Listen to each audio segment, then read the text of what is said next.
السلام علیکم ورحمۃ اللہ وبرکاتہ۔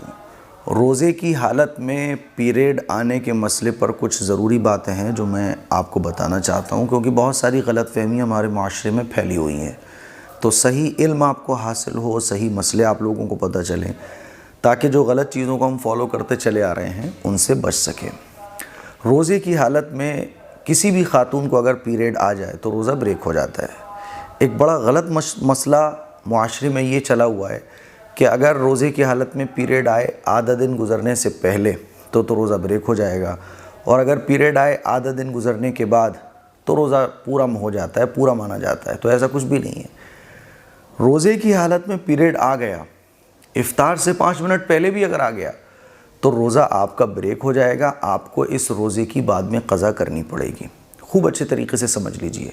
تو یہ جو چلتا ہے کہ آدھے دن سے پہلے آدھے دن کے بعد، ایسا کچھ بھی نہیں ہے۔ پیریڈ آ جائے گا، روزہ بریک ہو جائے گا، ٹھیک ہے؟ اچھا، روزہ جب بریک ہو گیا تو اب آپ کچھ کھا پی بھی سکتی ہیں۔ کچھ لوگ یہ بھی سمجھتے ہیں کہ روزے کی حالت میں پیریڈ آیا تو روزہ بریک ہو گیا، لیکن شام تک بھوکے پیاسا رہنا ہے، روزے داروں کی طرح رہنا ہے۔ تو ایسا نہیں ہے، روزہ بریک ہو گیا، اب آپ کچھ بھی کھا پی سکتی ہیں۔ ہاں، کھانے پینے میں احتیاط یہ کریں کہ دوسروں کے سامنے نہ کھائیں، روزے کا احترام، رمضان کا احترام کریں، ہے نا؟ کوئی بدگمان ہوگا، جن کو پتہ ہے، جیسے ماں ہوتی ہیں تو ان کے سامنے تو کھایا پیا جا سکتا ہے، بہن ہوتی ہیں، لیکن بہرحال پھر بھی خاموشی کے ساتھ کھائیں، چپ چاپ سے کھائیں پئیں، ٹھیک ہے؟ پیریڈ کی جو ٹائمنگ ہے آپ کی، اب ان دنوں میں تو روزہ نہیں رکھ سکتی نا آپ۔ مان لیجیے کسی کو 5 دن پیریڈ آ رہا ہے، 7 دن پیریڈ آ رہا ہے، تو پیریڈ میں روزہ تو رکھا نہیں جا سکتا، کیونکہ یہ ایک ایسا عذر ہے جس میں کوئی عورت چاہ کر بھی روزہ نہیں رکھ سکتی۔ کوئی اگر مسافر ہے، وہ چاہتا ہے روزہ رکھنا تو وہ روزہ رکھ سکتا ہے۔ کوئی اگر پریگننٹ عورت ہے وہ روزہ رکھ سکتی ہے۔ کوئی اگر بیمار ہے اور اس کو پتہ ہے کہ میں بیماری کو جھیل لوں گا، وہ روزہ رکھ سکتا ہے۔ لیکن حیض اور نفاس والی جو خواتین ہیں وہ تو چاہ کر بھی روزے نہیں رکھ سکتی، کیونکہ یہ عذر ہی ایسا ہے، اور اس میں اللہ تعالیٰ نے رخصت دی ہے۔ رخصت کیا دی ہے کہ جب حیض اور نفاس پیریڈ جب آ جائے تو پیریڈ کے ٹائمنگ میں نمازیں ساری معاف، نمازوں کی آپ کو قضا دوبارہ نہیں کرنا پڑتی ہے۔ لیکن چونکہ رمضان کے جو روزے ہوتے ہیں یہ سال میں ایک مرتبہ آتے ہیں، تو اللہ تعالیٰ نے یہ کہا کہ پیریڈ جب آ جائے رمضان میں تو رمضان کے روزوں کی قضا آپ کو کرنی پڑے گی۔ تو جو پیریڈ میں نمازیں چھوٹتی ہیں ان کی قضا نہیں ہوگی بعد میں، لیکن جو روزے چھوٹ جاتے ہیں پیریڈ کی حالت میں ان کی قضا آپ کو بعد میں کرنا پڑے گی۔ بات سمجھ آ رہی ہے؟ اب ہماری جو خواتین ہیں نا وہ افسوس میں مبتلا ہو جاتی ہیں کہ بتائیے ہم تو روزہ رکھنا چاہتے تھے، لیکن اب یہ عذر ایسا ہے، یہ پریشانی ایسی ہے۔ پریشانی تو اس کو نہیں کہہ سکتے، پیریڈ کا آنا یہ اللہ کی بہت بڑی نعمت ہے۔ جن کو پیریڈ نہیں آتا وہ کبھی ماں نہیں بن سکتی۔ پیریڈ لانے کے لیے نہ جانے کتنا علاج کروانا پڑتا ہے۔ یہ پیریڈ کا آنا اللہ کی بہت بڑی نعمت ہے۔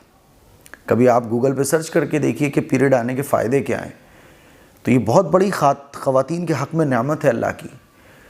تو اگر پیریڈ آ رہا ہے تو یہ اللہ کی طرف سے ہے، اور وہ چیزیں جو ہمارے اختیار میں نہیں ہوتی، تو کوئی چیز ایسی ہو جائے جو ہمارے اختیار میں نہیں ہے لیکن وہ ہو گئی۔ جیسے آدمی بیمار ہو جاتا ہے، بیمار ہو گیا، اب دوا کھا رہا ہے، وہ روزے اس کے چھوٹ رہے ہیں، نمازیں اس کی چھوٹ رہی ہیں، تو انشاءاللہ اس کے اجر میں کوئی کمی نہیں کی جائے گی۔ تو ہماری وہ خواتین جو مایوس ہو جاتی ہیں، افسوس میں مبتلا ہو جاتی ہیں کہ میرے تو پیریڈ کی وجہ سے اتنے روزے چھوٹ گئے، اتنی نمازیں چھوٹ گئیں، اتنی عبادت چھوٹ گئی، تو افسوس کرنے کی ضرورت نہیں ہے، بہت زیادہ افسوس کرنے کی ضرورت نہیں ہے، ٹھیک ہے؟ کیونکہ آپ کا پکا ارادہ تھا، آپ کی مضبوط نیت تھی، آپ نے جو سوچ کے رکھا ہوا تھا، انشاءاللہ آپ کو اس کے مطابق ہی اجر ملے گا۔ ایک آدمی جو روزے رکھنا چاہتا تھا لیکن رمضان میں بیمار ہو گیا، وہ روزے رکھ ہی نہیں پا رہا ہے، تو انشاءاللہ اس کو ویسا ہی اجر و ثواب ملے گا جیسی اس کی نیت تھی۔ تو وہ خواتین جو مایوس ہو جاتی ہیں، مایوس ہونے کی ضرورت نہیں ہے۔ آپ کے پاس تو بہت سارے راستے ہیں۔ آپ جب ناپاکی کے دنوں میں چل رہی ہیں تو آپ جو باقی گھر کی خواتین ہیں ان کا ہاتھ بٹا سکتی ہیں۔ آپ ان سے کہیے کہ آپ آرام کیجئے، آپ کے حصے کے جو کام ہے وہ ہم کریں گے۔ تو روزے داروں کی خدمت یہ بھی ایسے ہی آپ کو اجر دلوا سکتی ہے جیسے روزے دار کو اجر ملتا ہے۔ اللہ کے نبی کا ارشاد ہے نا کہ روزے دار کو افطار کرانے کا ثواب ایسا ہی ہے جیسے روزے رکھنے والے کو ملتا ہے، اور روزے رکھنے والے کے ثواب میں سے کوئی کمی نہیں کی جاتی ہے۔ تو روزے دار خواتین کی خدمت آپ کر سکتی ہیں، اور دوسرا خدمت کے ساتھ ساتھ پیریڈ کی حالت میں قرآن مجید کی تلاوت نہیں کی جا سکتی اور روزہ نہیں رکھا جا سکتا، نماز نہیں پڑھی جا سکتی۔ ان 3 عبادتوں کے علاوہ جو چاہیں وہ آپ عبادت کے کام کر سکتی ہیں، جیسے کہ ذکر و اذکار ہے، تسبیح ہے، استغفار ہے، کلمہ طیبہ کی کثرت ہے، دعاؤں کا اہتمام ہے نا، آپ یہ سب کیجئے۔ تو پیریڈ کی حالت میں آپ جو باقی خواتین ہیں گھر کی، ان کو آپ زیادہ سے زیادہ آرام دینے کی کوشش کیجئے، کیونکہ روزے دار کی خدمت یہ بھی آپ کو ویسے ہی ثواب دلائے گا، خدمت کرنے سے ویسے ہی آپ کو ثواب ملے گا جیسے روزے دار کو مل رہا ہے۔ تو خدمت کیجئے آپ روزے داروں کی۔ دوسرا، جو چیزیں منع ہیں ان کو چھوڑ کر آپ باقی سارے عبادت کے کام کر سکتی ہیں۔ دعاؤں میں آپ زیادہ سے زیادہ ٹائم گزاریے، آپ ذکر و اذکار میں زیادہ سے زیادہ ٹائم گزاریے، آپ جو ہے نا درود شریف پڑھنے میں ٹائم گزاریے، ٹھیک ہے نا۔ باقی آپ جو سوچ کے آپ نے رکھا ہوا، اللہ آپ کے اجر میں سے کمی نہیں کرے گا انشاءاللہ، بلکہ اجر میں زیادتی ہوگی، کیونکہ ایک آدمی جو پلاننگ کر کے بیٹھا ہو، آدمی سے مطلب، جب میں آدمی بول رہا ہوں تو آدمی سے مطلب ہوتا ہے کہ آدمی بھی عورت بھی۔ آپ سوچو کہ آدمی سے مطلب آدمی مراد ہے، آدمی نہیں، آدمی سے مطلب عورت اور آدمی دونوں ہوتے ہیں۔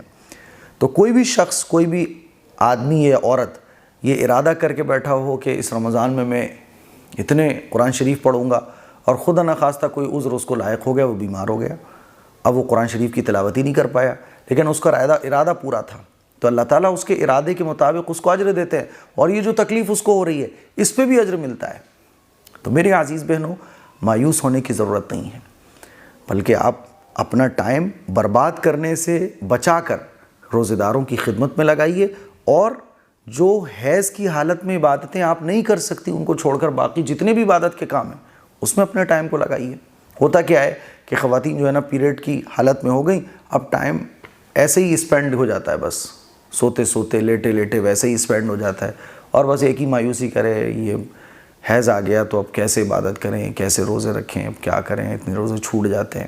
تو ایسا نہیں ہے حال، مایوس نہیں ہونا، ہمت نہیں ہارنی ہے، بلکہ آپ بہت سارے عبادت کے کام کر سکتی ہیں، ٹھیک ہے۔ اچھا، ایک بڑا مسئلہ یہ بھی ہے کہ روزہ آپ نے رکھا، وہ آپ کا پیریڈ ٹائم چل رہا تھا، لیکن آپ پاک ہو گئیں، مان لیجیے آپ ظہر تک پاک ہو گئیں، تو کوئی اگر ناپاک خاتون ناپاکی سے پاک ہو جائے اور دن کا باقی حصہ رہ گیا ہے ابھی رمضان کا، تو اس کا کیا حکم ہے؟ مان لیجیے آپ کے ناپاکی کے ڈیز شروع ہوئے اور آپ ظہر میں جا کے پاک ہو گئیں، تو اب یہ ظہر سے لے کے جو افطار تک کا ٹائم ہے، اس میں اب آپ کے لیے حکم یہ ہے کہ روزے داروں کی طرح آپ باقی کا دن گزاریے۔ اب آپ کے لیے کھانا پینا یہ درست نہیں ہوگا، ٹھیک ہے نا۔